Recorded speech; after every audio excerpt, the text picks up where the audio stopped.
एक द्वीप समूह है जिसे हमने जनरल नॉलेज की, जीके की किताबों में पढ़ा। एक देश है जिसकी उद्यमशीलता की क्या कमाल काम होता है साहब, और क्या उन्नत टेक्नोलॉजी है, उसके बारे में पढ़ा। एक देश है जिसके झंडे को याद रखना आसान था।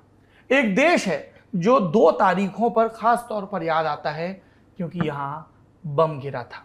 एक देश है जहां हमारे देश के प्रधानमंत्री नरेंद्र मोदी गए थे और खबरों में रहे थे। और उस देश में एक आयोजन होता है। जब ये आयोजन चल रहा होता है तभी कुछ देश जो इस आयोजन से खुन्नस पाले हैं अपने फाइटर जेट्स उड़ाते हैं, यानी बम वर्षक विमान उड़ाते हैं, धुर्रा काटने के लिए, एकदम सामने वाले को हौंकने का मूड दिखाने के लिए। फिर जवाबी कार्रवाई भी होती है। इन सब के बीच क्या है, बहुत सारे सवाल हैं हमारे और आपके कि ये क्वाड क्या है। वहां जो बाइडन, नरेंद्र मोदी, जापान और ऑस्ट्रेलिया के राष्ट्रपति, और आप मेरे इंट्रो से समझ गए कि मुझे बोलते बोलते इन दोनों के नाम याद नहीं आ रहे हैं, और मुझे वैसे भी बहुत सी चीजें नहीं पता है। तो जो चीजें नहीं पता है उनके लिए हम क्या करते हैं, हम गुरु के पास जाते हैं, शिक्षक के पास जाते हैं, विद्वान के पास जाते हैं अपने हिस्से की उत्सुकताओं के लिए। और इसी के लिए लल्लन टॉप आयोजित करता है दुनियादारी की मास्टर क्लास। मास्टर क्लास में आज विस्तार से बात करेंगे क्वाड के बारे में, इसके अलावा वहां पर बने दूसरे गठजोड़ों के बारे में, इंडो पैसिफिक रीजन में यानी हिंद और प्रशांत महासागर के एरिया में जो जियो पॉलिटिक्स हो रही है, जो देशों के बीच वर्चस्व, शक्ति, संतुलन की लड़ाई हो रही है या गठजोड़ हो रहे हैं, उनमें क्या बारीकियां हैं जो एक नागरिक के तौर पर हमें जाननी चाहिए। अब मास्टर क्लास है तो एक मास्टर का होना लाजमी है, और आज की हमारी मास्टर वो हैं जिन्होंने अपनी पिछली क्लास के जरिए खूब सारे दर्शकों को खूब ज्ञान दिया था। तब हमने बात की थी रूस और यूक्रेन के बारे में। आज जैसा मैंने बताया विषयतर है। मैं मास्टर क्लास में स्वागत करता हूं डॉक्टर स्वस्ति राव का। डॉक्टर स्वस्ति राव, बहुत बहुत स्वागत मास्टर क्लास में। Doctor Rao institute for defence studies and analysis, इसके आगे मनोहर पर्रिकर, स्वर्गीय मनोहर पर्रिकर का नाम भी जुड़ा है, वहाँ पर रिसर्च फेलो हैं, और इन्होंने जापान में ही पीएचडी भी की है, भारत और जापान की राजनीति का तुलनात्मक अध्ययन करते हुए। और रिसर्च फेलो बनने से पहले ये अलीगढ़ मुस्लिम यूनिवर्सिटी में इंटरनेशनल रिलेशंस पढ़ा चुकी हैं। मतलब मास्टरी आपके लिए नई चीज नहीं है, आप अभ्यस्त हैं हमारे जैसे स्टूडेंट्स को ज्ञान देने में। कोशिश करूँगी जी। जी तो नमस्कार, और मास्टर क्लास देख रहे हैं सब लोगों को मेरा नमस्कार। ये दूसरा मास्टर क्लास है मेरा, और पहली बार जब मैं आई थी तो बड़ा मतलब मैंने बहुत एंजॉय किया था इस प्रोसेस को, क्योंकि बड़े विस्तार से, आराम से और हर चीज़ के डिटेल में जाकर बातें करने का मौका मिलता है। और सच में कॉड जो इस वक्त जैसे जो कॉड ग्रुपिंग है, इसको भी समझना मुझे लगता है ना कि काफ़ी एनिग्मेटिक है। एक एनिग्मा शब्द होता है अंग्रेज़ी का, एनिग्मा, एक मिस्ट्री कि असल में ये है क्या। ना ये फॉर्मल अलायंस है, ना ये कोई ट्रीटी है, ना इसका कोई हेडक्वार्टर है, ना इसका कोई स्केड्यूल है जिस तरह से मतलब फॉर्मल स्केड्यूल। मेरा पहला सवाल भी यही है कि अगर आप दर्शकों को बता सके कि ये क्वाड क्या है, फुल फॉर्म समेत सब चीजें। जी जी जी, चलिए तो फिर शुरू करते हैं।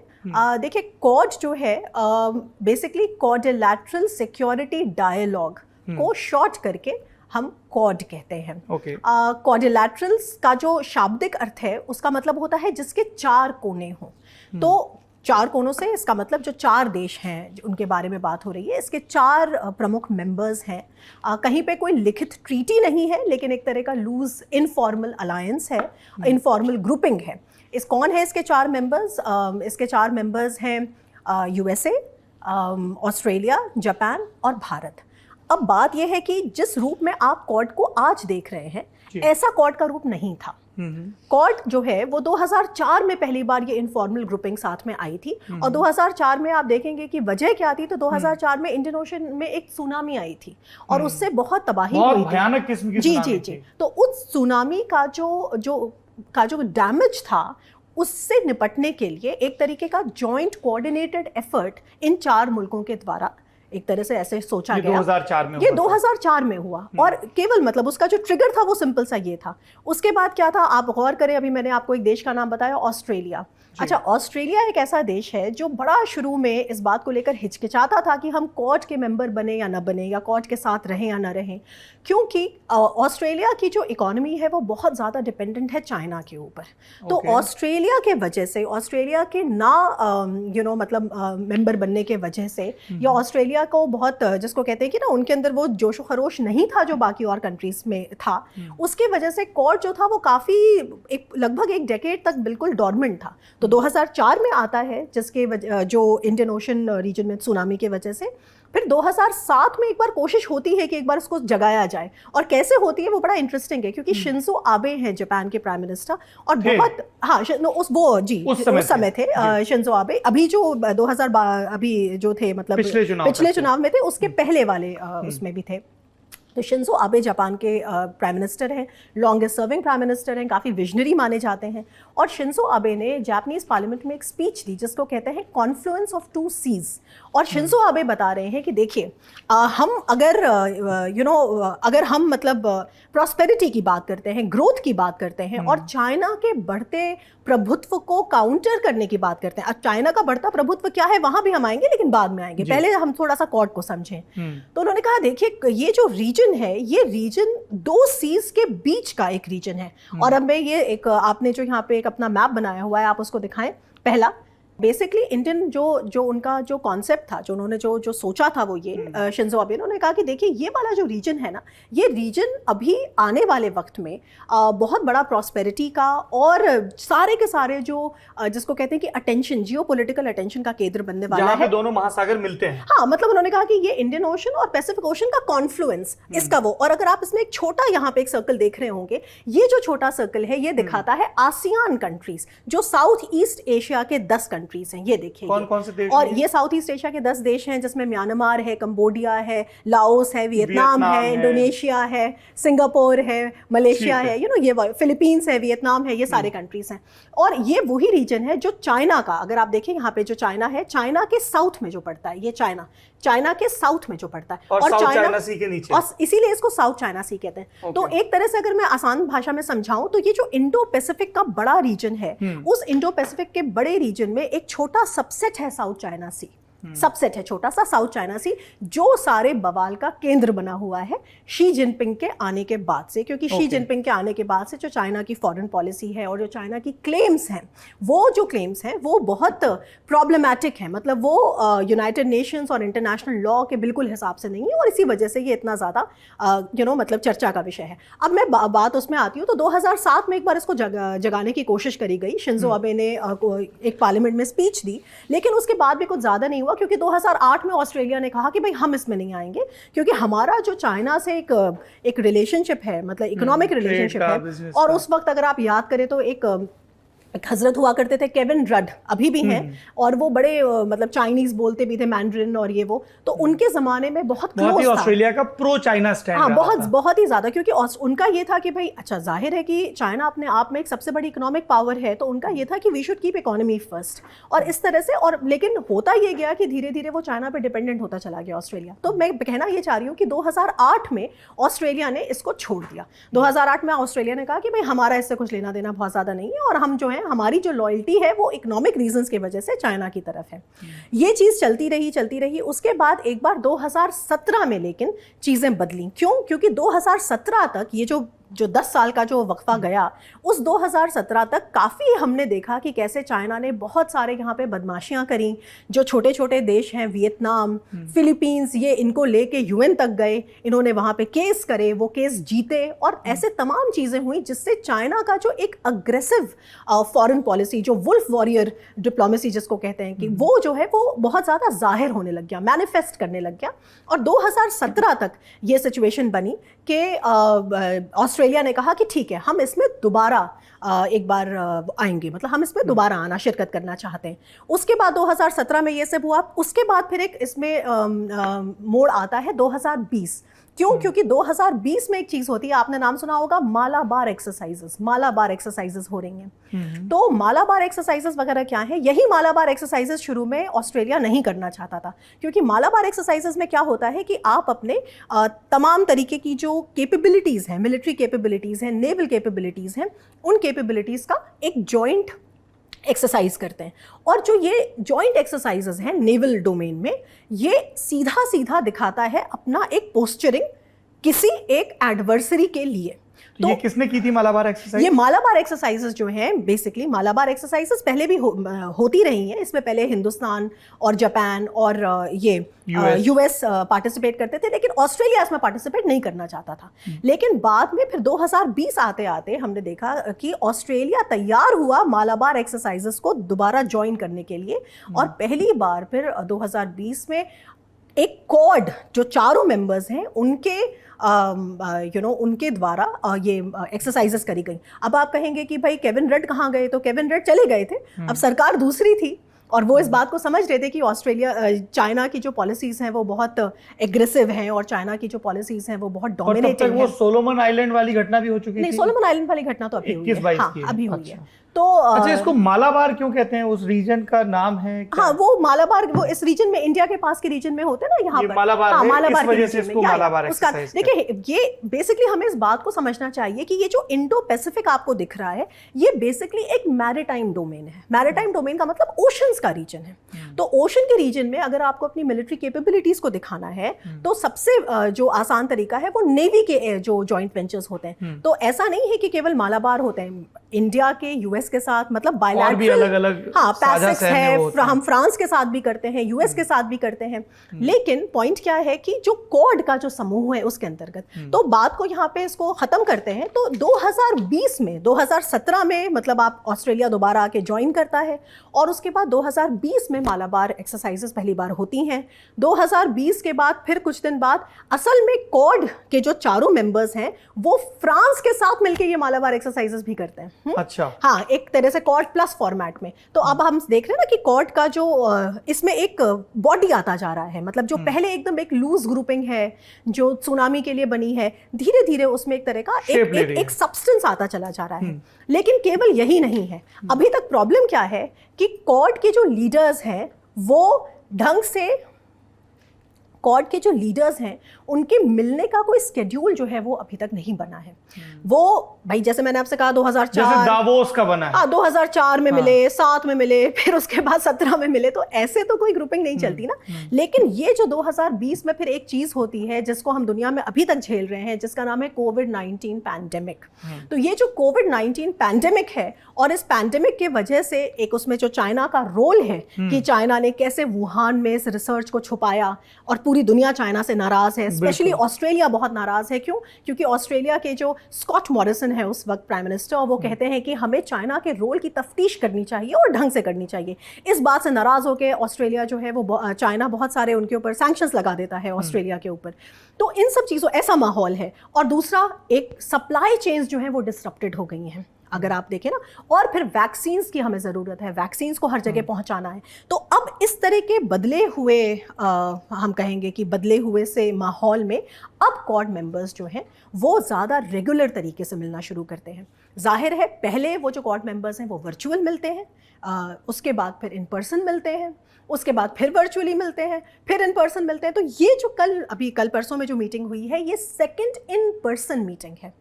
और अभी इसके बाद फिर अगली जो मीटिंग है वो ऑस्ट्रेलिया होस्ट करेगा। अभी ये वाली मीटिंग जापान ने होस्ट करी 2022 में, 2023 में, 2022 की तो अभी ये हुई ना, और 2022 की ये दूसरी मीटिंग है। इसके पहले हम ऑलरेडी एक वर्चुअल मीटिंग मार्च में कर चुके हैं। तो अब हमें दिखता है कि क्वाड में एक तरीके का पेस, एक गंभीरता आ रही है, शेड्यूल हो रही है, बार बार मिल रहा है। और ये बताना बार बार क्यों जरूरी है, क्योंकि देखिए जो मल्टीलैटरल अरेंजमेंट्स होते हैं दुनिया में, उनमें ना सब में एक तरीके का एक स्ट्रक्चर होता है। किसी का हेडक्वार्टर्स है, किसी का कोई चार्टर है, किसी का कोई ट्रीटी अलायंस है, कुछ है। लेकिन क्वाड का ऐसा कुछ भी नहीं है। तो क्वाड को अगर आप केवल ऐसे देखेंगे ना तो वो प्याज के छिलके की तरह है, वो उतरता चला जाएगा और अंदर कुछ नहीं मिलेगा। तो क्वाड को हमें समझने के लिए थोड़ा सा कॉन्टेक्सचुअलाइज करना है।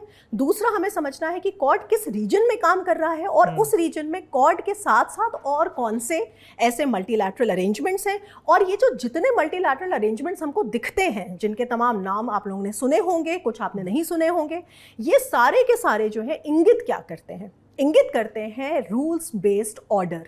किसके अगेंस्ट? आखिर कौन है वो जो रूल्स तोड़ रहा है? वो है चाइना।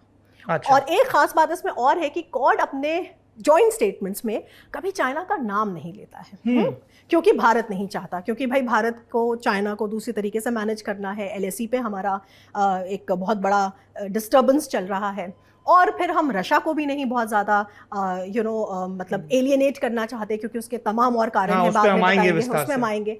तो इस वजह से इंडिया कभी, जैसे बहुत लोग कहते हैं कि अरे देखिए कॉड में अगर टीथ नहीं आएगा, मतलब कुछ उसमें कुछ आप ठोस कदम लीजिए तो ये बेकार है, इसमें तो कुछ नहीं होने वाला है। लेकिन इंडिया जो है वो इस बात पे अड़ा रहता है। भारत ही है जो कहता है कि नहीं भाई, हम इसे एक एशियन नेटो नहीं बनने देना चाहते। तो एशियन नेटो का जो तस्वुर है, जो चाइना हम बार बार आरोप लगाता है कि क्वाड जो है वो एशियन नेटो है, उस तरह की चीज़ों को हिंदुस्तान बाय नहीं करता।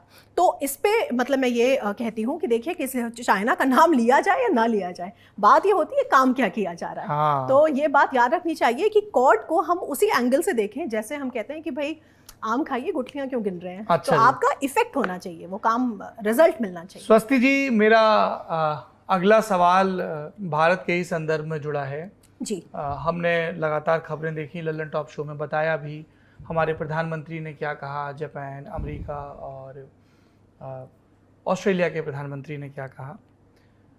पर अगर दर्शकों को ये चीज़ बतानी हो कि 2022 का जो क्वाड है वो भारत के लिए उसका क्या महत्व है, हम कैसे एक भारतीय के तौर पर वहाँ पर हुई गतिविधियाँ, वहाँ पर हुए बयान, वहाँ पर हुए प्रस्तावों, संगठनों के बारे में देखें समझें। बिल्कुल, आपने गौर किया होगा जब मैंने आपको फुल फॉर्म बताया था कि क्वाड का फुल फॉर्म क्या है। क्वाड का फुल फॉर्म है क्वाड्रिलैटरल सिक्योरिटी डायलॉग। अब इसमें एक शब्द आता है सिक्योरिटी। क्वाड कुछ मायनों में बहुत पोस्ट मॉडर्न है, कुछ मायनों में बहुत कॉम्प्रिहेंसिव है, क्योंकि वो सिक्योरिटी का एक नैरो व्यू नहीं लेता है। नैरो व्यू से मतलब सिक्योरिटी की अगर जो नैरो अंडरस्टैंडिंग है उसका मतलब है कि military security, hard power capabilities. Quad जो है वो बताता है, या क्वाड का जो फ्रेमवर्क है वो जिस सिक्योरिटी की बात करता है उसके कंपोनेंट्स बहुत कॉम्प्रिहेंसिव हैं। उसके कंपोनेंट्स क्या है? क्लाइमेट चेंज वाली सिक्योरिटी, वैक्सीन, उसमें trusted connection, economic security, anti piracy, counter terrorism, liberal trading system, navigation of मतलब ये फ्रीडम ऑफ नेविगेशन, जिसको freedom of navigation, rules based order को अपहोल्ड करने के लिए तमाम तरीके की ऐसी चीजें। तो कुछ चीजों में आप ये कह सकते हैं कि क्वाड जो है वो फ्यूचरिस्टिक है, क्योंकि अभी फॉरेन ऐसा कोई नहीं, क्वाड अपने आप में कोई इकोनॉमिक अलायंस है कि फॉरेन ट्रेड शुरू हो जाएगी और उसके बाद आंकड़े आने लग जाएंगे। और भारत के लिए क्या बात है? देखिए, भारत के लिए ये जो मैंने आपको एक बार शुरू में वो जो रीजन दिखाया था इंडो पैसिफिक का, अगर आप गौर से देखेंगे तो उसमें जितने कंट्रीज आ रहे हैं, है ना, अफ्रीका के उधर कोस्ट से लगे हुए, इधर भारत है, इधर उसके बाद आप देखेंगे आसियान है, ऑस्ट्रेलिया वगैरह वगैरह, उसके बाद आप देखेंगे ना तो इसमें बहुत सारे ऐसे कंट्रीज हैं जो डेवलपिंग कंट्रीज हैं, मिडिल ऑर्डर कंट्रीज हैं। और अभी जो दुनिया में घटनाक्रम जो चल रहा है, जो जियोपॉलिटिकल शिफ्ट्स हो रही हैं, उस जियोपॉलिटिकल शिफ्ट में एक बड़ा मार्के की चीज बार बार आ रही है, जो बार बार रीइटरेट हो रही है, वो ये relevance of the middle order powers. जो ये ग्रेट पावर राइवलरी निकल कर आ रही है, एक तरफ यूएस और एक तरफ चाइना सपोर्टेड बाय रशिया, या रशिया सपोर्टेड बाय चाइना, उसमें एक मिडिल ऑर्डर पावर की रेलेवेंस क्या है। तो आप देखेंगे कि अभी इस बीच में बहुत सारे बड़े बड़े मुल्कों की इंडो पैसिफिक स्ट्रैटेजीज आई हैं। ईयू की इंडो पैसिफिक स्ट्रैटेजी आई है, यूके की इंडो पैसिफिक स्ट्रैटेजी आई है। मतलब हर देश उस इलाके के लिए अपनी एक रणनीति बना रहा है और डिक्लेयर भी कर रहा है। ये बाकायदा पब्लिश्ड है, और ना केवल पब्लिश्ड है, ये बार बार अपग्रेड होती हैं। अमेरिका के बारे में आपको डिटेल में बताऊंगी। तो आखिर इंडो पैसिफिक में ऐसा है क्या? सब लोग क्यों इतना ज्यादा परेशान है इस रीजन में अपना प्रभुत्व बनाने के लिए?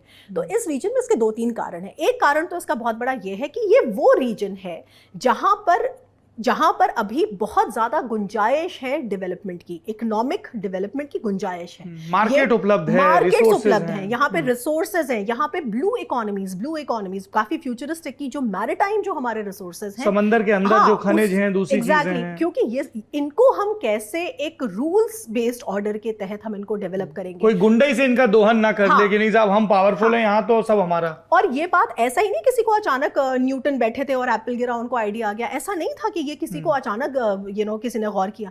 इसके पीछे कारण है जो दूसरी स्लाइड में हम देखेंगे, ये चाइना का क्लेम जिसको हम कहते हैं 9 लाइन। देखिए चाइना का जी आप इन डैश को काउंट करिए, ये 9 डैश निकलेंगे जी आपके। बिल्कुल, 5 तो, ये और 3 ये, हाँ एक उस तरफ आपको नहीं दिख रहा, नहीं इसमें 5 हो गए ना। जी 3 2 5 और 3। तो ये जो 9 डैश लाइन है, जी मैं अंदर इसको कह रही हूँ अंदर। जी देखिए 9 चाइना का एक प्रॉब्लम क्या है कि चाइना जो है जब वो कहता है कि हमारी टेरिटरी कहाँ है, तो चाइना की टेरिटरी वो, अब ये जो 9 डैश लाइन है, देखिए सेकेंड वर्ल्ड वॉर हो गई, यूनाइटेड नेशंस का पूरा वर्ल्ड ऑर्डर आ गया जिसको हम सब लोग मानते हैं, क्योंकि हम लोग कई बार इस बात को बारे में बात करते हैं, क्योंकि हम भाई इंटरनेशनल रिलेशंस में हम अपना वेंटेज पॉइंट कहीं से तो मानेंगे ना, कहीं से तो हम एक शुरुआत करेंगे ना। तो जब हम इस चाइना के साथ प्रॉब्लम क्या है कि ये जो क्लेम है चाइना का, ये 1940s के एक चाइनीज मैप पर आधारित है, जहां पे उन्होंने कहा कि जो चाइना का जो एंशिएंट जो रीजन था वो यहाँ पर बहुत मतलब यहाँ तक था उसका प्रभुत्व। अब प्रॉब्लम क्या है कि ऐसे तो हमारा अखंड भारत इराक ईरान तक था। एग्जैक्टली वही जो आज की डेट में रशिया की प्रॉब्लम है कि यूक्रेन हमारा रशियन एम्पायर। इस माइंडसेट से अगर आप दुनिया को देखेंगे तो उसके बाद तो कत्लेआम होना ही है। मतलब चीन ये कहता है, देखिए ये चीन है, हाँ ये चीन है, ठीक है, बिल्कुल। हाँ। ये कितने दूर देश है मलेशिया, लेकिन मलेशिया के मैरीटाइम बॉर्डर के ठीक बाहर तक ये अपना कब्जा बता रहे हैं। बिल्कुल, यहाँ चाइना है, ये जी, ये ब्रुनेई के पास, हाँ, ये वियतनाम के पास, फिलीपींस के पास, ताइवान के पास, पूरा कहना है कि जितना समंदर सब हमारा है। वो कह रहे हैं कि चाइना का जो, अच्छा इसके पीछे भी ना बदमाशी है। आखिर इस समंदर में ऐसा है क्या? ये जो आप छोटे छोटे स्कारबरो शोल जो आप आइलैंड देख रहे हैं, उधर पैरासल आइलैंड्स देख रहे हैं, इधर आप और मिस्चिफ रीफ देख रहे हैं, ये सब जो आप देख रहे हैं, इनमें आखिर ऐसा क्या है? मतलब आपके पास आप सवाल आता ना जहन में कि भाई आखिर इसमें ऐसा है क्या कि इसमें चाइना इतना इंटरेस्टेड है। देखिए बात क्या है, इसी में हमको समझना है जो EEZ होता है वो ये। पहले हम थोड़ा EEZ को समझते हैं और उसके बाद हम दोबारा आएंगे।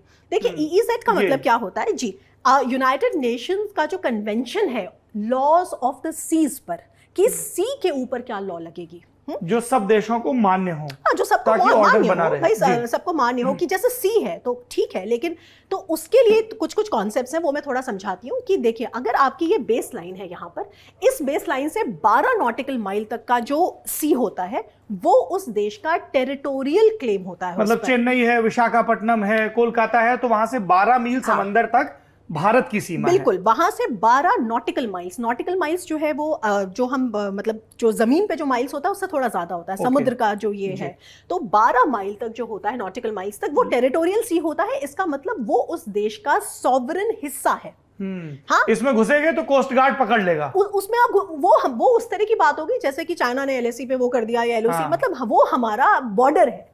हमारे जो लास्ट पॉइंट से 12 नॉटिकल माइल्स तक, उसके बाद उससे और आगे 12 नॉटिकल माइल्स तक, इसको कॉन्टिगुअस जोन कहते हैं। कॉन्टिगुअस जोन का मतलब ज्यादा परेशान नहीं होइए, टेरिटोरियल जो हमारा जो सॉवरेन जो हिस्सा है वो तो है ही। कॉन्टिगुअस जोन का मतलब वो हमारा सॉवरेन हिस्सा नहीं है जो एक्स्ट्रा 12 है, सॉवरेन हिस्सा नहीं है, लेकिन अगर वहां पे कोई ऐसी चीज होती है जो हमारी सॉवरेनिटी को अफेक्ट कर सकती है तो हम उसको पनिश कर सकते हैं। अच्छा, हाँ, मतलब मेरी सीमाओं के कोई करीब आ रहा है, कोई जहाज वाज लेके कुछ, तो करेक्ट, तो वो 24 नॉटिकल माइल्स तक। मतलब और टेरिटोरी ये तो आप समझ गए ना, 12 माइल नॉटिकल माइल टेरिटरी है और 24 तक हम निगरानी कर सकते हैं। हम निगरानी कर सकते हैं कि अगर वहां पे कोई ऐसी घटना हो रही है जिससे हमारे देश की संप्रभुता पर, हमारे टेरिटोरियल सी पे कोई वो हो रही है, तो हम इसमें पनिशमेंट मतलब पनिश कर सकते हैं। ये हो गया। लेकिन अब इसके बाद एक इंटरेस्टिंग कॉन्सेप्ट है ऊपर, exclusive economic zone. Base line से लेकर 200 नॉटिकल माइल तक जो सीमा होती है वो होती है एक्सक्लूसिव इकोनॉमिक जोन। मतलब इसके अंदर जितना मैरिटाइम रिसोर्स है उस पे उस देश का इकलौता हक होता है। मतलब अगर मुंबई से या और केरला से 190 नॉटिकल माइल दूर पेट्रोल या डीजल मिलता है समंदर में, तो वो हमारा है। 190 नहीं, 199.99 तो इसीलिए एक उदाहरण दिया। हाँ बिल्कुल, ये हमारा एक्सक्लूसिव इकोनॉमिक जोन है। ये UN का ऐसा ये अनक्लॉज, उसको कहते हैं अनक्लॉज है। अनक्लॉज का मतलब United Nations Convention for laws on the seas, ठीक है। तो ये हो गया EEZ। हाँ, अब EEZ के आगे जो एरिया होता है उसको हम हाई सीज कहते हैं। उसमें और मतलब कुछ 2-4 और हैं उसमें टेक्निकली। अच्छा ये बताइए, मान लीजिए 2 देश पास हैं और बीच में 200 नॉटिकल माइल का गैप ही नहीं है, तब इसीलिए तो ओवरलैपिंग होती है। वही तो 9 डैश लाइन का प्रॉब्लम है। अभी अब हम वहीं आएंगे ना। अब जिनको हाई सीज कहते हैं ये हमारे ब्लू सीज है। मतलब ये क्या है, ये ब्लू वाटर्स है। ब्लू वाटर्स का मतलब इसमें सबको इक्वल हक है घूमने का। हम अगर कोई ब्लू वाटर्स में घूम रहा है तो हम उसको ये नहीं कह सकते कि आप हमारे पास आ रहे हैं, हमारे ईईजेड के बाहर होने चाहिए। तो इसके लिए लगातार पेट्रोलिंग और ये सब इसीलिए वहां पे होता है। ओपन एरिया में कोई कुछ भी कर सकता है? नहीं, कोई कुछ भी नहीं कर सकता, लेकिन सबको वो करने का अधिकार है। मतलब अगर यूएस के वहां पे अगर आ रहे हैं, बड़े बड़े फ्रिगेट्स आ रहे हैं या इंडिया के जा रहे हैं, तो हम अगर दूसरे के ईईजेड तक नहीं जा रहे हैं तो इसमें कोई प्रॉब्लम नहीं है, ठीक है। और ईईजेड में भी दिक्कत नहीं थी कि टेरिटोरियल झगड़ा जो है वो मतलब जो टेक्निकल वो है वो यहाँ पर है। ईईजेड इसलिए प्रॉब्लम हो जाती है क्योंकि मैरिटाइम रिसोर्सेज इतने रिच हैं, आज के टाइम में मैरिटाइम रिसोर्सेज इतने रिच हैं और इतने इंपॉर्टेंट हैं, पेट्रोल, गैस और क्या क्या चीजों के भंडार हैं खनिजों के, कि इस वजह से ये वो हो गए। अब हम लोग थोड़ा सा अब आप समझ गए। सो 200 नॉटिकल माइल्स का ये। अब जरा वापस आइए, अब ये जो साउथ चाइना सी का रीजन है, देखिए ये रहा चाइना, और इस चाइना के नीचे जो ये रीजन है, अब आप देखिए ये जो आपको अलग अलग रंग दिख रहे हैं ना, जैसे पीला रंग जो है वो फिलीपींस का ईईजेड दिखा रहा है, मतलब फिलीपींस की सीमा। जी जी, ये फिलीपींस है। और देखिए ये देश बड़े मजेदार हैं क्योंकि ये देश खुद ही छोटे छोटे छोटे आइलैंड्स का समूह है। ये बहुत बड़ा भूखंड है, बहुत यहाँ से लेके यहाँ, जिसको हम कहते हैं ना बहुत बड़ा भूखंड नहीं है। भूखंड, हाँ, कंटिन्यूटी में नहीं। It is not really a chunk of land mass. These are तो ये येलो जो है ये फिलीपींस का ईईजेड है, जो ग्रीन है वो वियतनाम का ईईजेड है। ये वियतनाम, जी जी, ये रहा जो आपको मतलब वियतनाम की जमीन की सीमा से 200 नॉटिकल माइल तक का एरिया जो है वो आपको हरे में दिख रहा है। जी, ये वाला है। हाँ, तो अच्छा, इसके अंदर जो जो चीजें आएंगी, जैसे इधर आपका पैरासिल आइलैंड्स हैं, ये सब वियतनाम अब ये तो क्रॉस हो गया लेकिन बीच में। अब सुनिए तो सही। अब इसके बाद आपको जो पर्पल दिख रहा है वो मलेशिया का है, ठीक है। इसी तरीके से जो आपको ब्लू दिख रहा है नीचे, वही मलेशिया से लगा हुआ, वो इंडोनेशिया का है, ये वाला। हाँ। तो यहाँ पे ऑलरेडी एक बड़ा कॉम्प्लेक्स सिनारियो जो है वो साउथ चाइना सी में है। अब ऐसे सिनारियो में मान लीजिए चाइना अगर 9 डैश लाइन में सब कुछ क्लेम करने लग जाए, तो अब आप बताइए कि यहाँ पे होगा क्या? देशों की ऐसी तैसी फेर दी। वो तो फिलीपींस में भी घुस गया, इधर ब्रुनेई में भी, इधर मलेशिया में भी, जी जी वियतनाम में भी। और ये जो आपको डॉटेड रेड लाइन दिख रही है ना, यही है वो 9 डैश लाइन।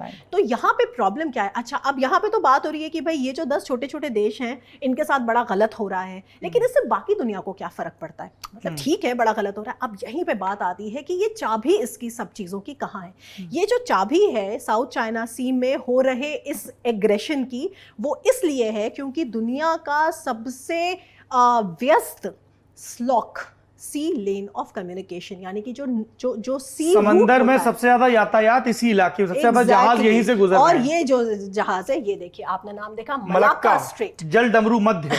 मलाक्का स्ट्रेट, मैं आपको नाम बताती हूँ।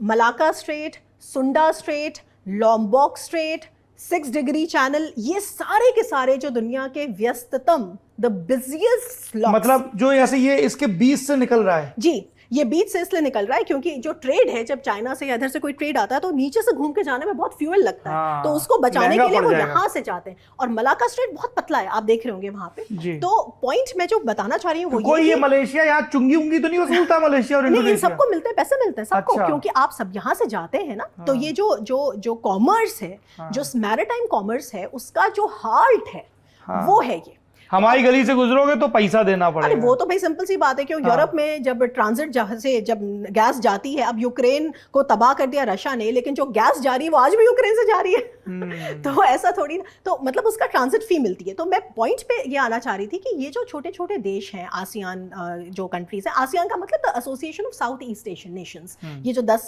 देश हैं, ये 10 देश जरा रिवाइज कर लेते हैं। चलिए शुरू करिए। म्यांमार, थाईलैंड, लाओस लैंडलॉक्ड है फिर भी। हाँ, लाओस 3, वियतनाम 4, कंबोडिया 5, कंबोडिया कहाँ गया? ये Cambodia 5, Malaysia 6, Indonesia 7, Brunei 8, Philippines 9, और ये ताइवान नहीं, ताइवान नहीं है भाई, एक मिनट। फिलीपींस, ब्रुनेई, सिंगापुर, ये छोटा सा पॉइंट है यहाँ पे, सिंगापुर।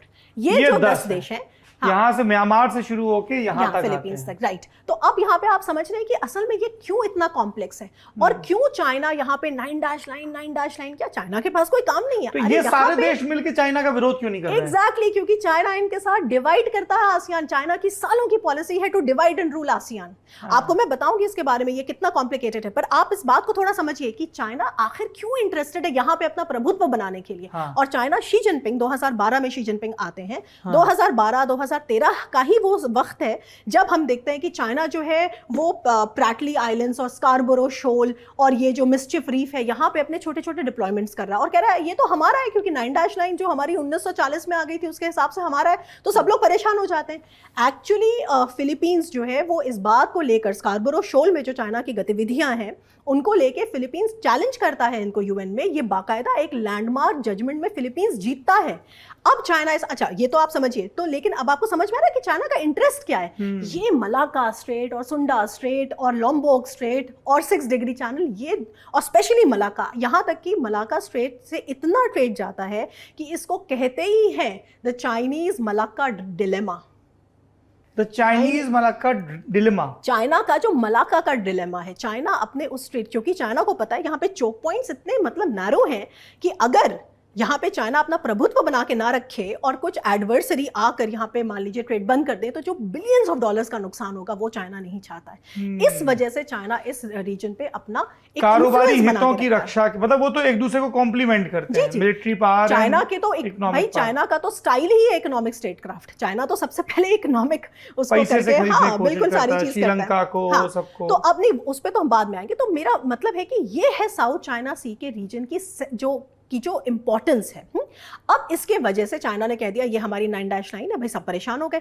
अब आपने मुझसे एक सवाल बहुत बढ़िया पूछा कि आसियान देश क्यों मानते हैं भाई इस दादागिरी को। तो आसियान देश इसलिए मानते हैं क्योंकि जब 1997 में जैसे मतलब हमने एक बार वहाँ पे एक ईस्ट एशियन फाइनेंशियल क्राइसिस हुई थी, थाईलैंड से शुरू हुई थी। तो ईस्ट एशियन फाइनेंशियल क्राइसिस में काफ़ी सपोर्ट किया था चाइना ने। चाइना उस वक्त बड़ा तेज़ी से उभर रहा था धीरे धीरे, और उसके बाद फिर चाइना ने ना केवल सपोर्ट किया और धीरे धीरे आसियान कंट्रीज को काफ़ी एंगेज किया इकोनॉमिकली।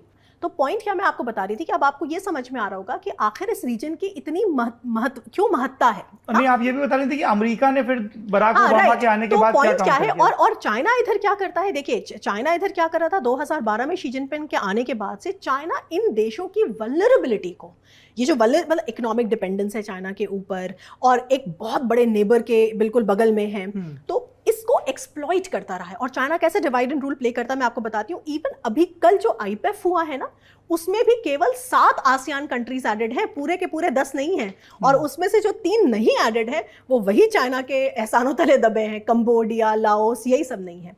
तो कंबोडिया, लाओस वगैरह कंट्रीज को we'll come to that, हाँ we'll come। तो बेसिकली पॉइंट क्या है कि China plays a divide and rule policy with ASEAN, ताकि आसियान एक साथ आके कोई कोड ऑफ कॉन्डक्ट ना डेवलप कर पाए। कोड ऑफ कॉन्डक्ट का मतलब कि अगर आसियान के ऊपर कोई सिक्योरिटी थ्रेट होगी तो ये कलेक्टिव सारे के सारे क्या लेंगे। तो मैं आपको हाँ वो बता रही थी कि 1997 में एशियन फाइनेंशियल क्राइसिस हुई जिसमें चाइना ने इनका सपोर्ट किया और धीरे धीरे ये इस पर डिपेंडेंट हो गए। अब उसके बाद धीरे धीरे क्या होता है, 2012 में तो उधर शी जिनपिंग है, लेकिन इधर 2009 में बराक ओबामा आते हैं। बराक ओबामा आके कहते हैं कि पिवट टू एशिया।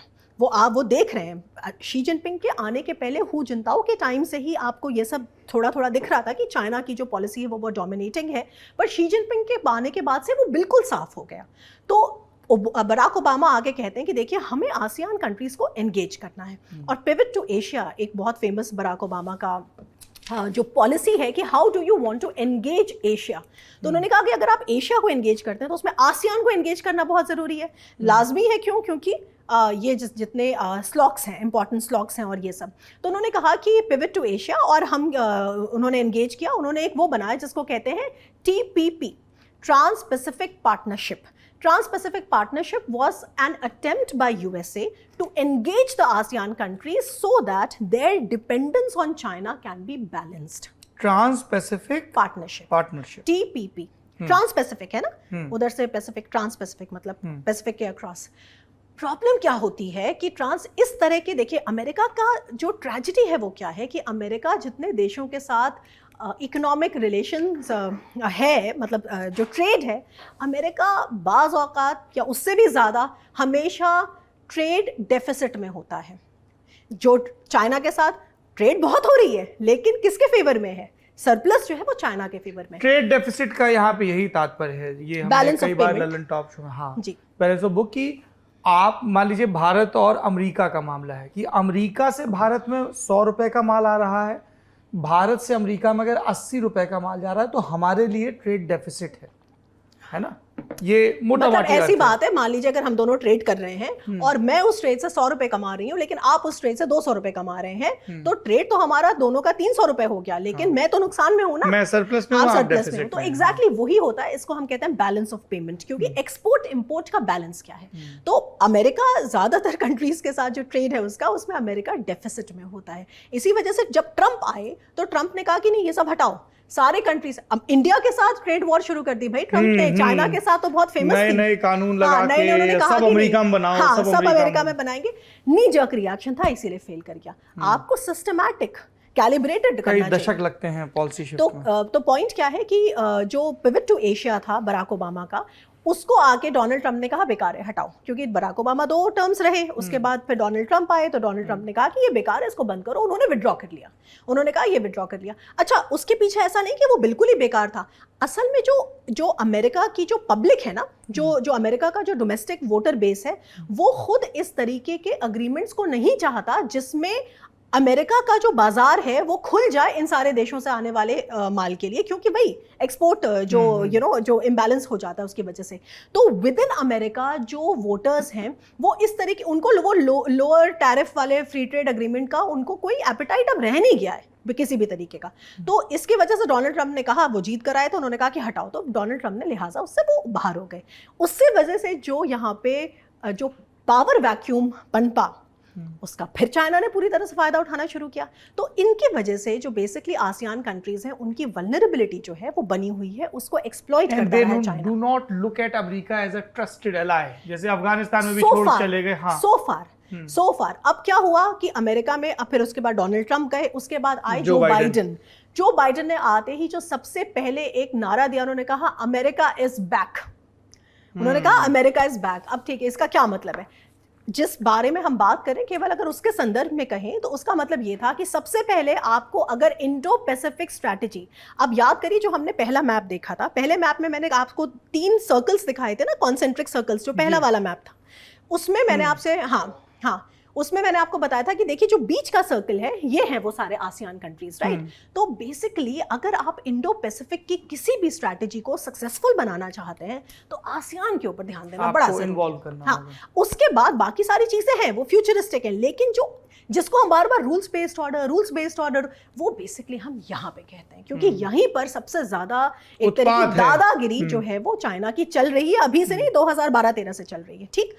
अब जब जो बाइडेन ने कहा कि ये कैसे होगा, क्योंकि अमेरिका में अंदर एपेटाइट नहीं है, क्योंकि भाई डेमोक्रेटिक, हम लोग डेमोक्रेटिक देश हैं। अगर हमारे देश का लीडर एक ऐसा निर्णय लेता है जो वहां की पब्लिक सपोर्ट नहीं करती है तो उसकी सरकार गिर जाएगी, है ना। तो हमारे लिए ये भी बहुत होता है कि हमें वो बैलेंस बना के चलना है। तो इसी वजह से बाइडेन ने बोला कि अब हम पहले आसियान को सेंटर में रखकर हम एक ऐसा इनिशिएटिव, एक ऐसा इकोनॉमिक फ्रेमवर्क लॉन्च करेंगे जिससे कि हम एंगेज करेंगे यहाँ के इकोनॉमिक सिक्योरिटी के प्रॉब्लम्स को, और वही है आईपीएफ जो अभी 2-3 दिन पहले हुआ है। लेकिन अगला सवाल भी वही है, पर उसको इस बैकग्राउंड में समझना जरूरी है कि ये जो चले गए थे डोनाल्ड ट्रंप ने हटा लिया था, टीपीपी खत्म कर दिया था। अच्छा, टीपीपी अभी भी है, फिर जापान ने उसकी लीड ली, उसका नाम चेंज किया, उसका नाम रखा गया CPTPP, कॉम्प्रिहेंसिव पार्टनरशिप, उसका नाम थोड़ा सा चेंज किया गया। ये जो CPTPP है इसमें चाइना अभी एप्लीकेंट है, चाइना कहता है हमको लो, और कोई अभी उसको चाइना को आने नहीं दे रहा है। तो ये बहुत मौजूद टाइम है जब बाइडेन ने वापस एक तरह से कमबैक किया है, क्योंकि भाई कुछ तो ऐसा यहाँ पर हो जिसमें चाइना जिसमें डोमिनेशन ना हो। स्वस्ति जी, भारत के लिए क्या खास था? हाँ बिल्कुल, ये वो बात वहां तक नहीं पहुंची थी। अब देखिए भारत है, भारत जो है, मैंने आपसे कहा था ना कि एक सारे मुल्क जो है वो अपनी इंडो पैसिफिक स्ट्रैटेजी बना रहे हैं, मिडिल ऑर्डर पावर्स जो है वो बहुत इंपॉर्टेंट हो रहे हैं। देखिए क्योंकि अब सबको ये समझ में आ रहा है कि देखिए सीधे सीधे कन्फ्रंटेशन कोई नहीं चाहता चाइना से, सीधा सीधा कन्फ्रंटेशन उसकी एपिटाइट ही नहीं है। अब अगर हम, हो गया इनका मोटा मोटा काम हो गया। अब अगर हम ये इंडो पैसिफिक के देशों को एंगेज करना चाहते हैं, इंडो पैसिफिक के मैरीटाइम रिसोर्सेज को, हम फ्रीडम ऑफ नेविगेशन को, रूल्स बेस्ड ऑर्डर, इस तरह की जो तमाम चीज़ें हैं, उसमें हमको ये समझ में आता है कि हम फोकस कौन से देश पर करेंगे, कौन सा ऐसा देश है जिसके पास स्केल है। स्केल का मतलब जो हमारी 1.2 बिलियन पॉपुलेशन और उसका जो मार्केट है, कौन सा ऐसा देश है जो डेमोक्रेटिक है। आप इस रीजन को देखिए, बहुत कम डेमोक्रेसीज है यहाँ पर, ये आसियान वासियान में कितने डेमोक्रेसीज हैं, शायद ही कोई पूरी तरह से वेल फंक्शनिंग डेमोक्रेसी हो सिंगापुर वगैरह को छोड़कर। उसके बाद फिर तो ऐसे में भारत उभर कर आता है, क्योंकि भारत एक ऐसी जोग्राफिकल लोकेशन पर स्थित है जहां पर भारत का जो मैरिटाइम जो रीजन है, जो हमारा जो पेनिनसुला है, वो बिल्कुल एक तरीके से आधा उधर अफ्रीका को देखता है और आधा इधर आसियान को देखता है।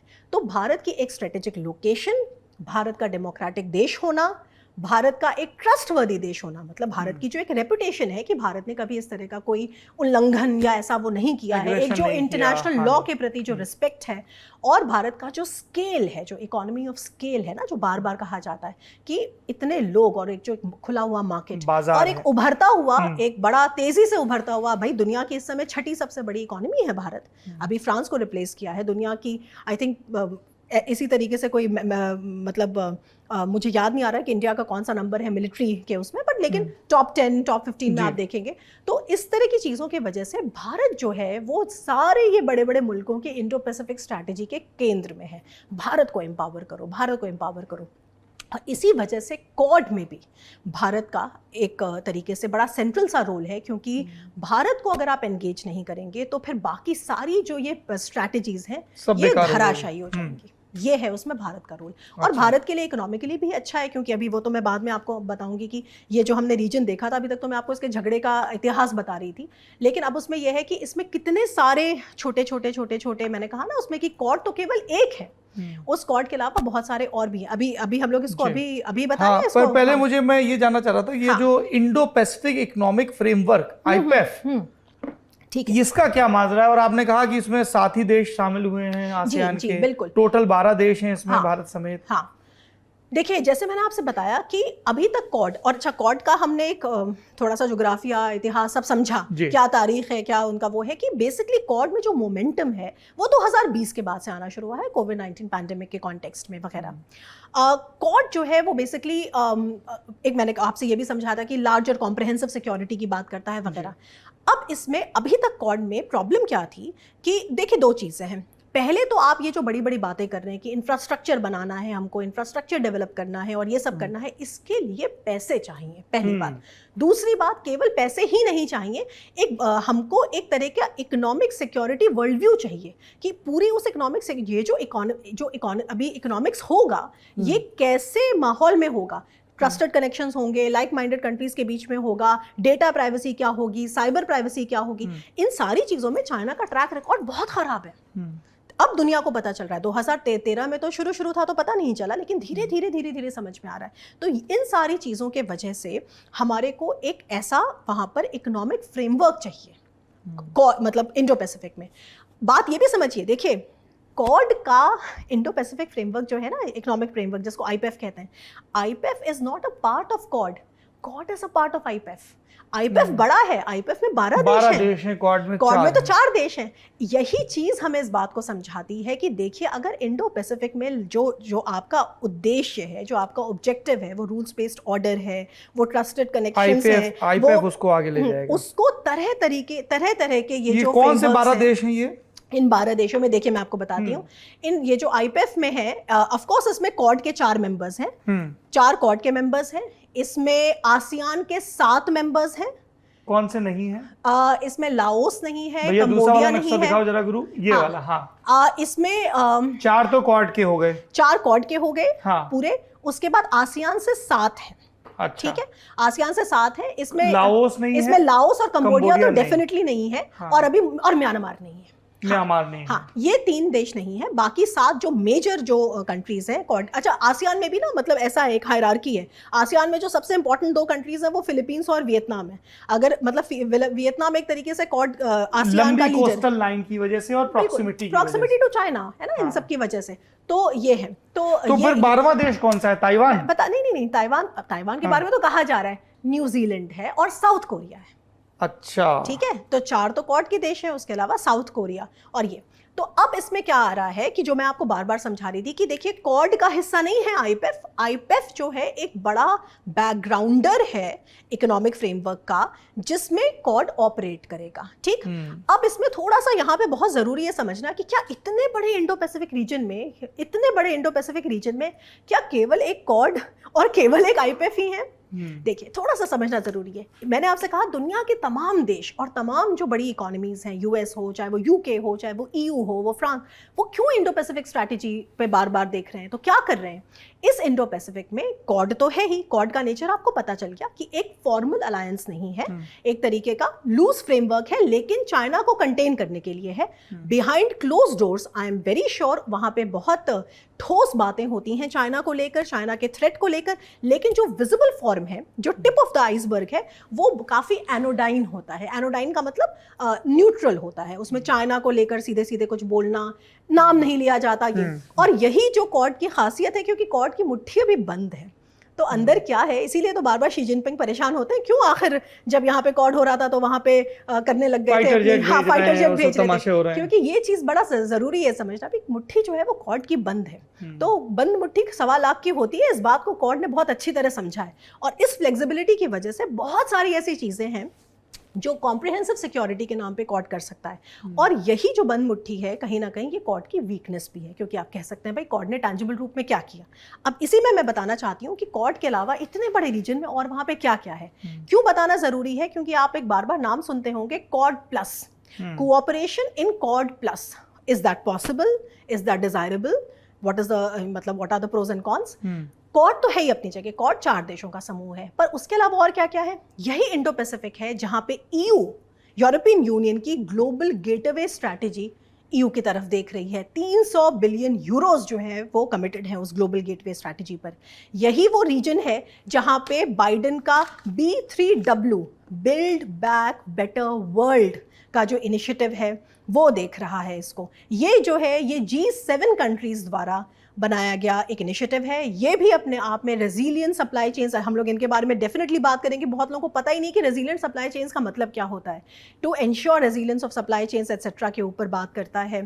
साइबर लॉज और economic security, interested connections etcetera etcetera, climate. वो ईयू वाले का क्या नाम था? Global gateway. ग्लोबल गेटवे, हाँ, ग्लोबल गेटवे ईयू का, G7 का B3W, build back better world, Biden administration का blue dot network. It is a blue dot network. क्या है ब्लू डॉट नेटवर्क? अपने आप में एक तरीके का इंटरनेशनल स्टैंडर्ड है।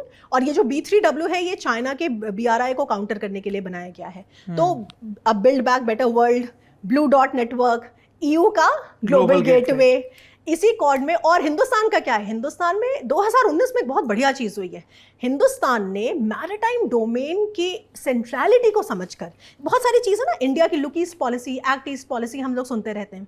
इंडिया ने MEA में, मिनिस्ट्री ऑफ एक्सटर्नल अफेयर्स में, एक इंडो पैसिफिक जो रीजन है उसके लिए एक अलग से एक विंग बनाया है जो केवल इस कोऑर्डिनेशन के लिए काम करता है। क्या कोऑर्डिनेशन है? जो इंडिया की लुक ईस्ट पॉलिसी के जो हिस्से हैं, मतलब आसियान, कॉड, इंडियन ओशन, जो इंडियन ओशन जो रीजन है उस, मतलब कई सारे उसमें इनिशिएटिव्स हैं।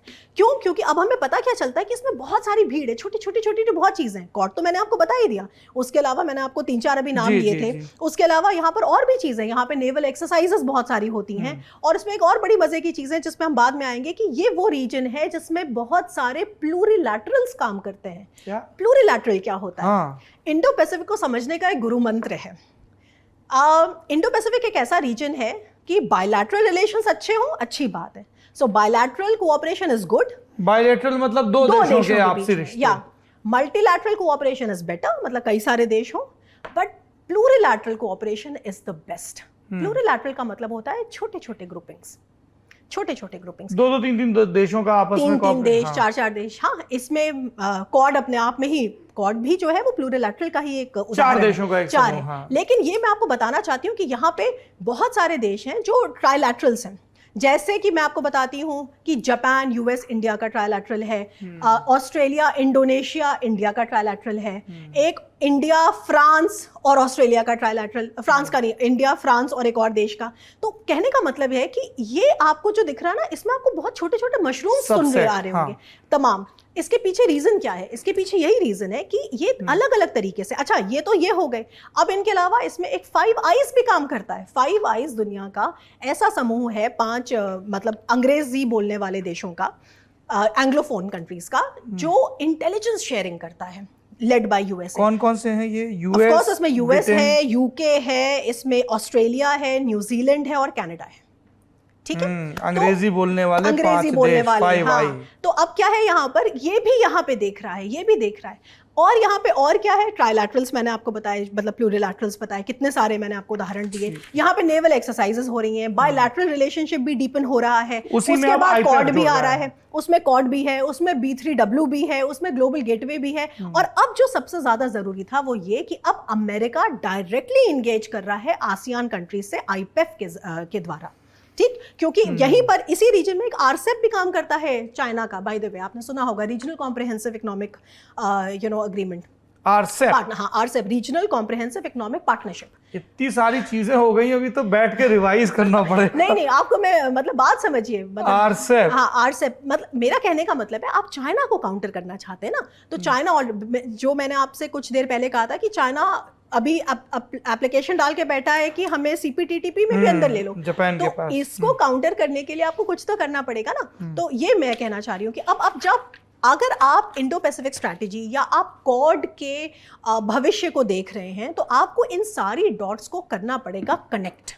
जितने भी प्लेयर ग्राउंड में हैं उनका आपस में क्या क्योंकि पता है इसमें मजे की बात क्या है, ये जो मैंने आपको छोटे छोटे ग्रुप्स, बड़े ग्रुप्स, छोटे ग्रुप्स सब बताए, बहुत सारे जो लाइक माइंडेड कंट्रीज हैं, कोई कुछ में है, कोई कुछ में, यही लाइक माइंडेड कंट्रीज जब किसी ट्राइलैटरल में है तो वो दूसरे तरीके से मैरीटाइम डोमेन अवेयरनेस को टैकल करते हैं, क्वाड के फ्रेमवर्क में है तो दूसरे तरीके से टैकल करते हैं यही कंट्रीज। अच्छा, ये भी गौर करिए कि हिंदुस्तान के बहुत बढ़िया बायलैटरल संबंध भी हैं इन सारे क्वाड देशों से। हिंदुस्तान USA का संबंध देखिए, हिंदुस्तान जापान का संबंध देखिए, हिंदुस्तान ऑस्ट्रेलिया का संबंध देखिए, तीनों से ही अच्छे हमने FTA अपना एक्टा के अंडर हमने FTA साइन किया भाई ऑस्ट्रेलिया से।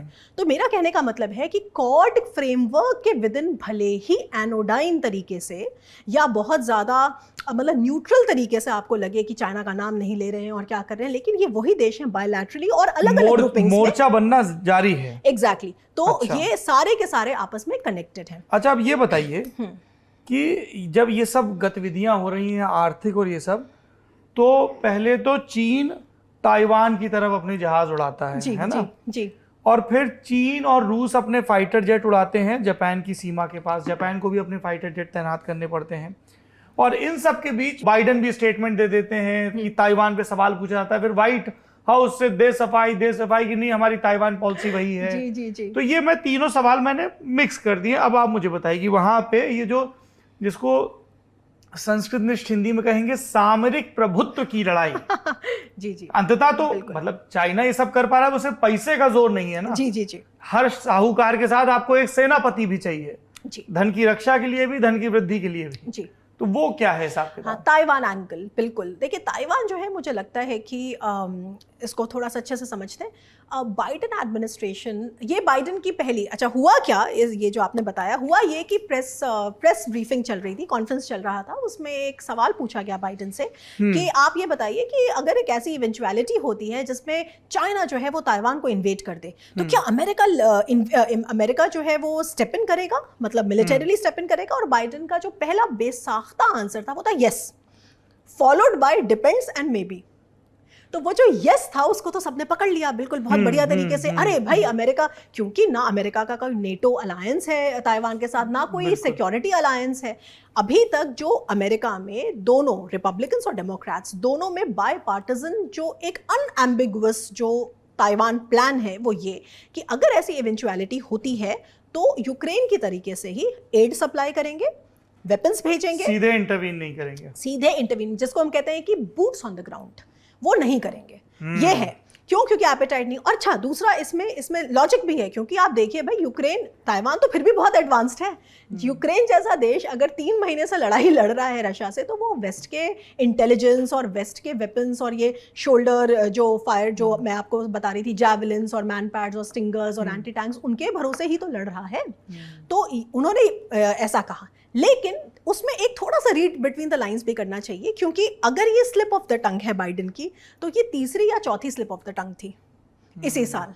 तो इतनी स्लिप ऑफ द टंग हो रही है तो शायद कुछ इस तरह का है, स्ट्रेटेजिक मूव है। ये अच्छा, इसको कुछ लोग कहते हैं कि ये एक जो अमेरिका की ताइवान पॉलिसी है उसमें एक स्ट्रेटेजिक एम्बिग्विटी है और बाइडेन के इस बयान ने उस स्ट्रेटेजिक एम्बिग्विटी में और एम्बिग्विटी पैदा कर दी है। तो इट इज एम्बिग्विटी दर एम्बिग्विटी दर एम्बिग्विटी। अब पता नहीं इसके अंदर क्या है, लेकिन मेरी जो समझ है वो ये है कि definitely America is planning something more tangible, something which is between not sending troops on the ground and still helping Taiwan in a more decisive manner। क्योंकि वो तो ताइवान का भी फिर स्टेटमेंट आया था रिएक्शन की, अमेरिका लगातार हम लोगों को सैन्य ढंग से मजबूत होने में मदद बिल्कुल कर रहा है। जैसे अमेरिका ने, जैसे मैं आपको छोटी सी बात बता दूं कि छोटी छोटी बातों से ना हमें समझ में आता है कि ये किस डायरेक्शन में जा रहा है। ताइवान काफ़ी अपने वो इक्विपमेंट खरीदता है अमेरिका से, तो अमेरिका बाइडेन एडमिनिस्ट्रेशन में ने यूक्रेन के एक्सपीरियंस के बाद से बहुत सारे जो बड़े बड़े वेपन्स थे ना उनको कैंसिल करके बोला कि आप टैक्टिकल वेपन्स खरीदिए, आप ये मैनपैड्स खरीदिए। देखिए how well the MANPADS, the Javelins and all the Stingers have performed in Ukraine, so you cancel this, you take the other one from us. तो वो हमें उसका रुख दिख रहा है कि वो किस तरफ जा रहा है। लेकिन as far as militarily intervening is concern, तो वो जो पहला उनका यस था followed by depends and may be था, वो अपने आप में जो मैंने आपसे कहा कि एक एम्बिग्विटी के अंदर एम्बिग्विटी पैदा करता है। अच्छा, ये बताइए इन सब के बीच जो भारत की भी चिंता का बड़ा विषय है कि हम चीन को तो घेरे हैं, चीन से हमारा सीधा संघर्ष है, हाँ। सीमा का विवाद है, मार्केट कैप्चर करने को लेकर है। चीन जिस तरह से भारत के इर्द गिर्द अपने प्रभुत्व को बढ़ाने की कोशिश कर रहा था, म्यांमार में दखल है, श्रीलंका, मालदीव में दखल की कोशिश, पाकिस्तान, बिल्कुल। पर रूस हमारा दोस्त है ना। हमने यूक्रेन वाले मसले पे भी ये बात की थी, इसीलिए हम सीधे आलोचना से भी बचे और सब चीज की जी। तो दुविधा ये है कि चीन और रूस की दोस्ती इतनी पक्की ना हो जाए कि हमें दिक्कत हो, और वो कुछ उनका अलायंस दिख रहा है वो किस लेवल का है, पुतिन और शी जिनपिंग का कितना स्थायी है, उसमें फाइनेंशियल हित कितने हैं, अमेरिका का साझा विरोध कितना है, ये थोड़ा सा समझाइए। हाँ, स्पेशली इस रीजन के कॉन्टेक्स्ट में देखिए, रूस और चीन की दोस्ती तो सबको पता ही है, लेकिन 2019 में और 2000 उसके बाद जब ये वॉर के थोड़ा सा पहले उन्होंने कहा कि हमारी जो दोस्ती है उस पर कोई लिमिट नहीं है, इट इज विदाउट लिमिट्स। तो जो विदाउट लिमिट है उसको इंटरप्रेट करने में मतलब सब लोग जुट गए कि भाई इस विदाउट लिमिट का मतलब क्या है, कहां तक जाएंगे ये। तो खैर अब यहाँ पे इस रीजन में ना ये बड़ा इंटरेस्टिंग है। देखिए रशिया और चाइना का fledgling alliance with respect to USA वगैरह ये तो चल ही रहा है, मतलब उनके तमाम चीजें चल रही हैं, उसके बारे में बात करना कभी और होगा।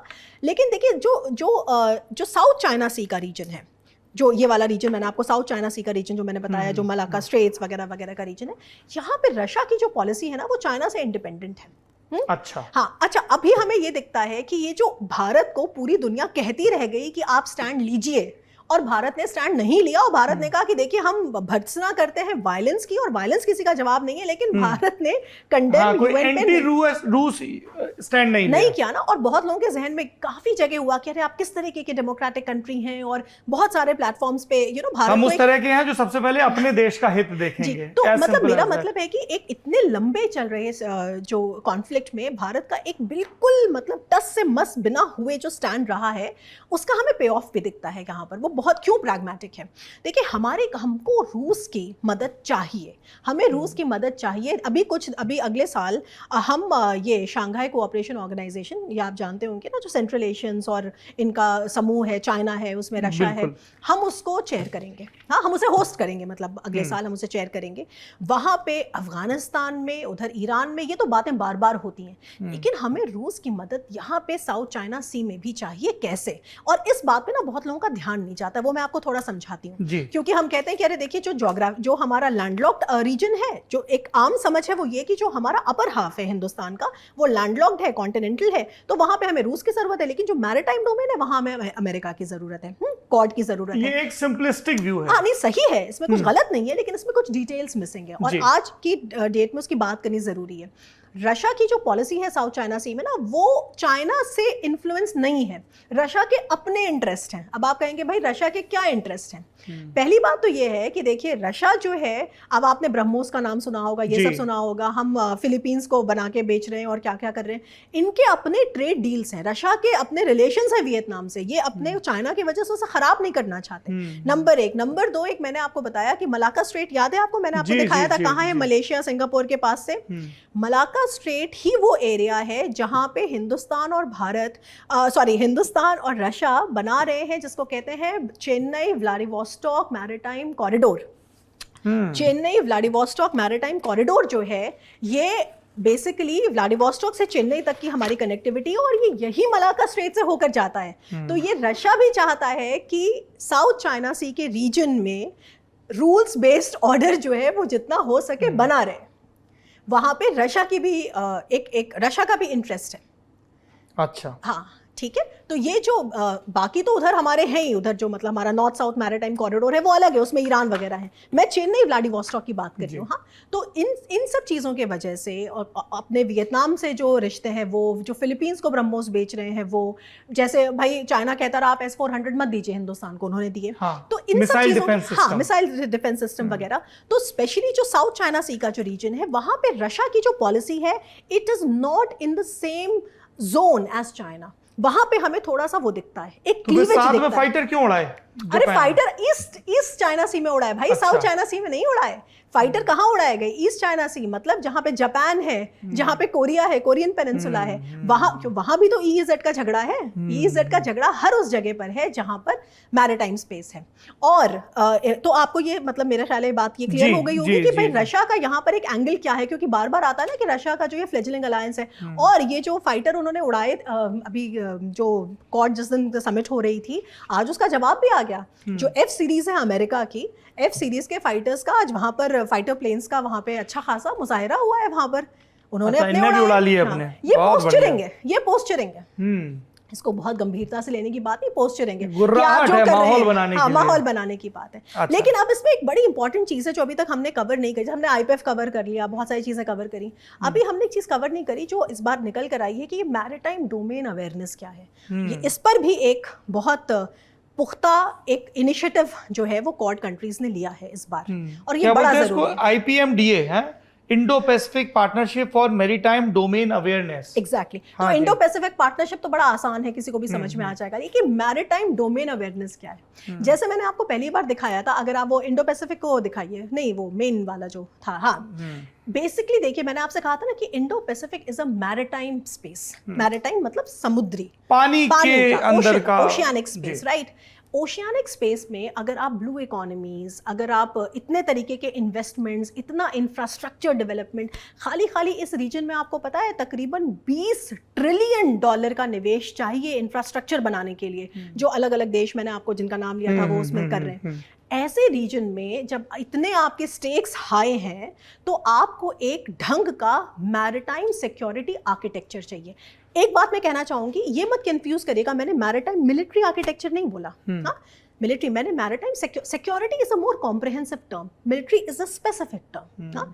तो यहाँ पे आपको एक मैरीटाइम सिक्योरिटी आर्किटेक्चर चाहिए, और मैरीटाइम सिक्योरिटी आर्किटेक्चर बनाने के लिए जो पहला इंग्रेडिएंट है, जैसे खाना बनाने के लिए सबसे पहले चूल्हा जलाना पड़ता है, उसी तरह मैरीटाइम सिक्योरिटी आर्किटेक्चर बनाने के लिए सबसे पहले हमें उस मैरीटाइम डोमेन की अवेयरनेस होनी चाहिए।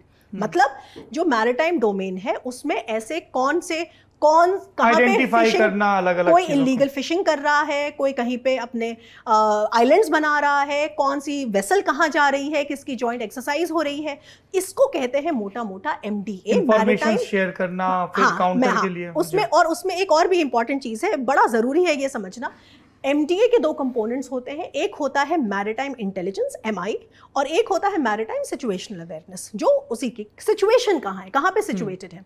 तो जो जो मैरीटाइम इंटेलिजेंस है ना, maritime intelligence is a problem. क्योंकि मैरीटाइम इंटेलिजेंस जैसी नाजुक डेलिकेट चीज को देश शेयर नहीं करना चाहते। मतलब मैरीटाइम इंफॉर्मेशन को तो शेयर करना चाहते हैं, लेकिन मैरीटाइम इंटेलिजेंस को शेयर नहीं करना चाहते। अब ये जो है, यानी कि ये शुरुआत है, बहुत ज़रूरी है। चाइना बहुत इलीगल फिशिंग करता है, तो मैरीटाइम डोमेन अवेयरनेस में इंफॉर्मेशन एक्सचेंज और इंटीग्रेशन जो होगा उससे बहुत असर देखने को मिलेगा। लेकिन असलियत में जो फ़र्क आएगा ना, जो पैराडाइम शिफ्ट आएगा इंडो पैसिफिक की सिक्योरिटी में, वो तब आएगा जब हम वहाँ तक पहुँचे जहाँ पर हम मैरीटाइम इंटेलिजेंस को भी शेयर करना शुरू करें। अच्छा जी, चलिए आखिरी सवाल जो मैंडेटरी सवाल होता है, जी, है ना? बताइए। आपने बहुत कृपापूर्वक और विद्वतापूर्वक विस्तार से चीजें बताई, मेरे तो पूरे नोट्स भर गए। अच्छा। अगर कोई इस इलाके को और समझना चाहता हो, यहाँ की राजनीति को, हाँ। तो कोई किताब, कोई पेपर, कोई फिल्म, कोई डॉक्यूमेंट्री? अब फिल्मों और डॉक्यूमेंट्री तो पे मैंने उतना गौर नहीं किया, लेकिन हाँ किताबों पे तो जरूर ही, उसी दुनिया में बताइए। हम लोग रहते हैं। कुछ कुछ किताबें हाँ ये जरूर मैं कहूंगी जो कि आम बहुत- जनता समझ हाँ, बिल्कुल, सके, बिल्कुल। सरल भाषा में बिल्कुल, लिखी हो, बिल्कुल। सिर्फ विद्वानों के लिए ना हो। एक बहुत बढ़िया किताब है जिसको कहते हैं इंडो पैसिफिक एम्पायर। ये रोरी मेटकाफ ने लिखी है। Rory Metcalfe is a very well known strategic writer, strategic analyst. हमारे इस शो के जो प्रोड्यूसर हैं सोनू जी, वो इस चीज का खास ख्याल रखे हैं कि मास्टर जी जो भी किताबें बता रहे हैं वो डिस्क्रिप्शन में 1 2 3 4 करके लिखी भी हों। हाँ, नहीं, रोरी मेटकाफ की जो किताब है, specially the Indo Pacific Empire, ये टच अपॉन करती है इन सारी चीज़ों को जो मैं आपसे बता रही थी, बड़े इंटरेस्टिंग तरीके से, मतलब बोरिंग तरीके से नहीं। मैनचेस्टर बढ़िया। यूनिवर्सिटी प्रेस की है। और एक और किताब है, जैसे अगर जो बार बार मैं कहती हूँ ना कि जो ब्लू इकोनॉमीज क्या है, ये इनको भी समझने की जरूरत है, क्योंकि हम लोग जनरली ब्लू इकोनॉमीज को नहीं समझ पाते कि क्या है, इस समझ पे कौन नहीं सी आता। किताब? ब्लू इकोनॉमीज के लिए जो ब्लू इकोनॉमी का वर्जन 2.0 है, मतलब 2.0 जो अपडेटेड वर्जन है, वो गुंटर पाउली की किताब है। ये भी काफ़ी रीसेंट किताब है। तो इस तरह से 2-3 किताबें भी ऐसी जहन में 2-3 किताबें ऐसे आ रही हैं, और भी आएंगी तो मैं आपको बाद में बता दूंगी, आप उसमें मेंशन कर लीजिएगा। लेकिन रोरी मेटकाफ डेफिनेटली, क्योंकि वो एक बहुत ही होलिस्टिक है, आप सारी चीज़ें पढ़ लेंगे और आसान भाषा में। ये तो सोनू जी खरीद के हमको भी गिफ्ट करेंगे, 2 कॉपी लेंगे इसकी। डॉक्टर स्वस्ति राव, बहुत शुक्रिया। आपसे बातचीत करना हमेशा ही ज्ञानवर्धक होता है, और एक पत्रकार और संपादक के तौर पर बहुत ज़रूरी है मेरे लिए कि मैं अपने भीतर के विद्यार्थी को जीवित रखूं। बहुत आनंद आया, लंबी बातचीत हुई। अब आपकी बारी है। आपको ये संवाद, आपको ये मास्टर क्लास कैसी लगी? अगर आपके मन में कुछ और प्रश्न हो या किसी और विषय पर दुनियादारी से जुड़े हुए आप मास्टर क्लास चाहते हो, तो कमेंट बॉक्स में ज़रूर बताएं। इस वीडियो को भी शेयर करें, क्योंकि ज्ञान के साथ ये एक अनिवार्यता जुड़ी है कि आपको साझेदारी करनी है। हमारे पुरखों ने ज्ञान अर्जित किया, हमारे पुरखों ने आग को बरतना और चक्के को बनाना और भाषा के व्यवहार को, खेती को न सिर्फ सीखा धातुओं के ढालने को, बल्कि उसे अगली पीढ़ियों तक हस्तांतरित किया। इसीलिए आज हम कैमरे के सामने, जिसे हमारे किसी पुरखे ने बनाया, इस पोडियम के सामने, जिसे हमारे किसी पुरखे ने बनाया, कॉफ़ी की खोज करने वाले और फिर खेती करने वाले की चुस्की लेते हुए हम ये बात कर पा रहे हैं, क्योंकि ज्ञान को साझा किया गया, हस्तांतरित किया गया। तो अगर आपको ये बातचीत ज़रूरी लगी है तो इसको शेयर ज़रूर करें। मास्टर क्लास के एक और एपिसोड में एक और विषय के साथ फिर प्रस्तुत होंगे अगले हफ्ते आपके सामने। देखते रहिए लल्लन टॉप।